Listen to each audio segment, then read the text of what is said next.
Guys, അപ്പോൾ ഇന്ന് നമ്മുടെ ക്രിസ്മസ് പ്രമാണിച്ച് ഒരു സ്പെഷ്യൽ റെസിപ്പിയാണ് കേട്ടോ. എന്നൊന്നും പറയാൻ പറ്റൂല, സ്പെഷ്യൽ ദിവസങ്ങളിലൊക്കെ നമ്മൾ ഉണ്ടാക്കുന്ന ഒരു സാധനം തന്നെയാണ് കള്ളപ്പം. കള്ളപ്പം അങ്ങനെ ഡെയിലി നമ്മൾ ഉണ്ടാക്കാറുള്ള സാധനമല്ലല്ലോ. പിന്നെ ബിരിയാണി ഒരുവിധം എല്ലാ വീടുകളിലും ഇപ്പം ഓരോ പ്രത്യേക ദിവസങ്ങളിൽ ഉണ്ടാക്കുന്നൊരു സാധനം തന്നെയാണ് ബിരിയാണി. പിന്നെ ചിക്കൻ പൊരിച്ചതിൻ്റെ കാര്യം പറയണ്ടല്ലോ. ഇപ്പോഴത്തെ കുട്ടികൾക്ക് പ്രത്യേകിച്ച് എന്ത് പറഞ്ഞാലും ഈ മീന് അതുപോലെ തന്നെയാണ് ഈ ചിക്കൻ പൊരിച്ചത്. മീൻ വറുത്തതും ചിക്കൻ പൊരിച്ചതൊക്കെ നമ്മളുടെയൊക്കെ കുട്ടിക്കാലത്ത് സത്യം പറഞ്ഞു കഴിഞ്ഞാൽ എപ്പോഴും പച്ചക്കറികളൊക്കെ ആയിരിക്കും വീട്ടിൽ. ആഴ്ചയിൽ ഒരിക്കലായിരിക്കും ഈ ചിക്കനും മീനും ഒക്കെ ഉണ്ടാക്കുക. പക്ഷേ ഇന്നത്തെ കാലത്ത് അതായത് ഓരോ വീടുകളിലും മീനോ ചിക്കനോ ഒക്കെ ഇല്ലാത്ത ഒരു ദിവസം പോലും ഉണ്ടാവില്ല. അപ്പം നമ്മൾ ആദ്യം തന്നെ ചിക്കൻ നന്നായിട്ട് കഴുകിയെടുത്തു. അതിൽ മല്ലിപ്പൊടി, മഞ്ഞൾപ്പൊടി, ചിക്കൻ മസാല, ഗരം മസാല, കുരുമുളക് പൊടി, മുളക് പൊടി, ഇഞ്ചി വെളുത്തുള്ളി പേസ്റ്റ്, കറിവേപ്പില, പച്ചമുളക് ഇവയെല്ലാം മാഗ്നേറ്റ് ചെയ്ത് ഒരു അരമണിക്കൂർ വെച്ചു. അതിനുശേഷമാണ് നമ്മൾ അരി 1 മണിക്കൂർ മുൻപ് കുതിർത്തിട്ടിട്ടുണ്ടായിരുന്നു. അങ്ങനെ ബിരിയാണിക്കുള്ള അരി റെഡിയായി. ചിക്കൻ നമ്മൾ നല്ല ഡീപ്പായിട്ട് ഫ്രൈ ചെയ്യുന്നുണ്ട് കേട്ടോ. മറ്റൊന്നും കൊണ്ടല്ല, ചിക്കൻ പെരട്ടാണ് നമ്മൾ ഉണ്ടാക്കാൻ ഉദ്ദേശിക്കുന്നത്.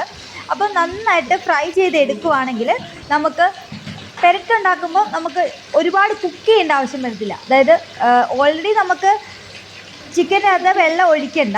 ആ വെള്ളം ഊറിയാണ് നമുക്ക് ആ ചിക്കൻ ആ കിടന്ന് വഴറ്റി വരണം. അപ്പം നമുക്ക് പ്രത്യേകിച്ച് വെള്ളം എടുക്കേണ്ട കാര്യമില്ല.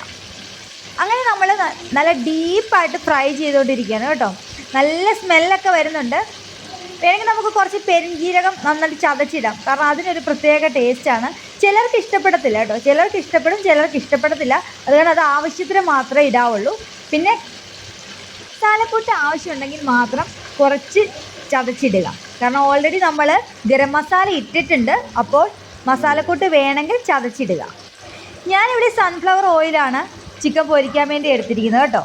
അപ്പം നന്നായിട്ട് നമുക്ക് മൊരിഞ്ഞ് കിട്ടും, നന്നായിട്ട് പൊരിച്ചെടുക്കാൻ സാധിക്കും. അപ്പോഴേക്കും നമ്മുടെ ബിരിയാണി അരി വെന്ത് നല്ല സെറ്റായിട്ടുണ്ട്. ബിരിയാണി അരി വെന്ത് വരുമ്പോൾ നമ്മൾ വെട്ടിത്തിളച്ച വെള്ളത്തിലോട്ടാണല്ലോ ഓൾറെഡി ബിരിയാണി അരി ഇടുന്നത്. അപ്പോൾ തന്നെ ഹാഫ് കുക്കാവും. ആ സമയത്ത് തന്നെ നമ്മളൊരു ചെറുനാരങ്ങ മുറിച്ച് അതിൻ്റെ നീരൊഴിക്കുക. ഈ അരി നമ്മൾ ഒട്ടിപ്പിടിക്കാതിരിക്കാൻ വേണ്ടിയാണ് അങ്ങനെ ചെയ്യുന്നതെങ്കിലും അതിനൊരു പ്രത്യേക ടേസ്റ്റ് ഉണ്ട് കേട്ടോ. മസാലക്കൂട്ട് ചതച്ചതും നെയ്യും ഉപ്പും ചേർത്ത് വെള്ളം ഇളക്കിയതിന് ശേഷം വേണം നമുക്ക് അരി ഇടാൻ. അരി നന്നായിട്ട് വെന്ത് സെറ്റായി കഴിയുമ്പോൾ നമുക്ക് മറ്റൊരു പാത്രത്തിലേക്ക് മാറ്റണം. നമ്മളിപ്പോൾ ലെയറായിട്ടാണ് എടുത്തിരിക്കുന്നത്. പാത്രത്തിലേക്ക് നെയ്യ് പുരട്ടിയ ശേഷം റൈസ് ഇട്ട് അതിൻ്റെ മുകളിൽ മല്ലിയിലയും പുതിനയിലയും വിതറി, കാഷ്യൂ കിസ്മിസും വിതറി, അതിന് ശേഷം കുറച്ച് ചിക്കൻ്റെ ഗ്രേവി ഒഴിച്ച് അതിന് മുകളിൽ അരി വിതറി, അങ്ങനെ 3 ലെയറാക്കി അതിന് ഏറ്റവും മുകളിലാണ് നമ്മൾ ചിക്കൻ പൊരിച്ചത് വെച്ചത്. അങ്ങനെ നമ്മുടെ ഇന്നത്തെ ക്രിസ്മസ് സ്പെഷ്യൽ എല്ലാം റെഡി ആയിരിക്കുകയാണ്. ഏറ്റവും പ്രധാനം കള്ളപ്പമാണ്.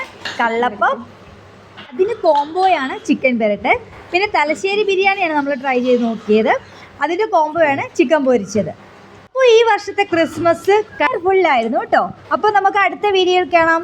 ടാറ്റാ.